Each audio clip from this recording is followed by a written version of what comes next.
Kim Jong-un a prévu d'inviter en mai des experts et des journalistes américains et sud-coréens pour la fermeture de son site d'essai nucléaire.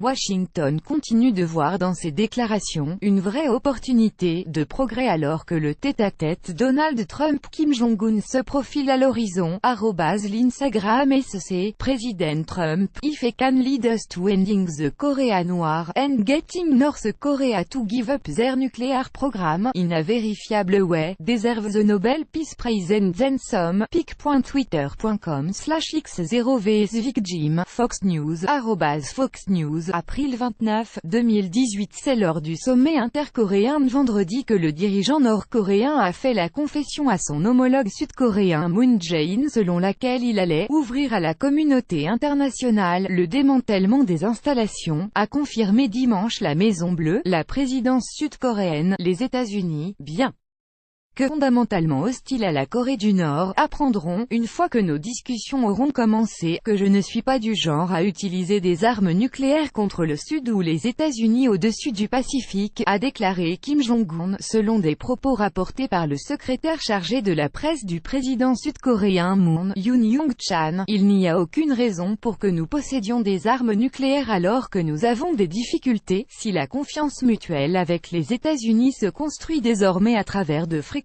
réunions, et que sont promises la fin de la guerre et la non-agression, aurait encore ajouté le leader nord-coréen.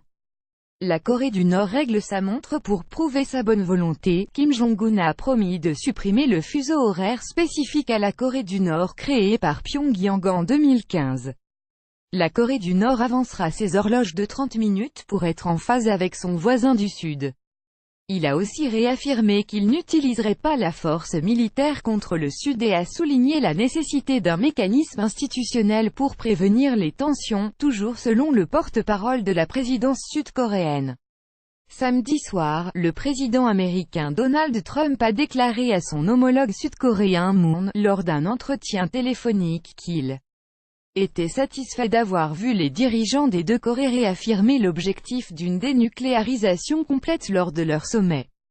Graphic showing the nuclear bomb test site and my missile test site in North Korea. pic.twitter.com/1lzjwwwx AFP News Agency @AFP. April 29, 2018. Les deux présidents ont évoqué le futur sommet entre Trump et Kim et mis en avant 2 à 3 lieux possibles, dont l'un suggéré par un Moon, selon la Maison-Bleue.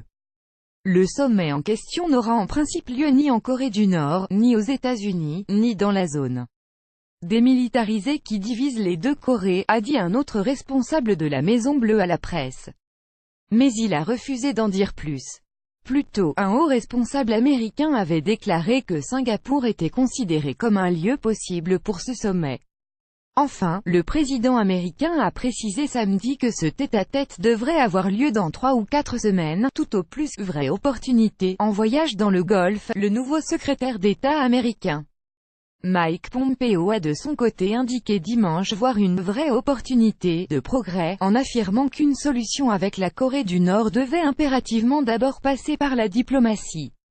Mike Pompeo avait rencontré Kim Jong-un durant le week-end de Pâques alors qu'il était encore directeur de la CIA, au cours d'une mission tenue un temps secrète.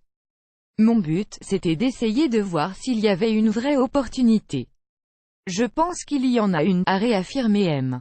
Pompeo dimanche dans une interview à la chaîne ABC News. Nous avons l'obligation de nous engager dans un discours diplomatique pour essayer de trouver une solution pacifique afin que les Américains ne soient pas menacés par Kim Jong-un et son arsenal nucléaire. C'est la mission. C'est le but, a conclu M. Pompeo. Le modèle libyen, le conseiller à la sécurité nationale du président américain, John Bolton, a apporté des précisions à la vision américaine d'une dénucléarisation de la Corée du Nord, en affirmant dimanche que le programme ayant mené à l'abandon par la Libye de ses ambitions nucléaires devait servir de modèle dans le cas nord-coréen. Le Nord réclame le départ des 500 militaires américains stationnés au sud et le retrait du parapluie nucléaire américain. Mais il a envahi son voisin en 1950 et c'est la seule Corée à posséder des armes nucléaires. La guerre s'est achevée en 1953 sur un armistice qui n'a pas été suivi d'un traité de paix, si bien que les deux pays sont toujours techniquement en guerre. Durant leur sommet, MM. Kim et Moon se sont engagés à rechercher une paix permanente sur la péninsule. AFP, NXP créé, 29/4/2018, 17h50.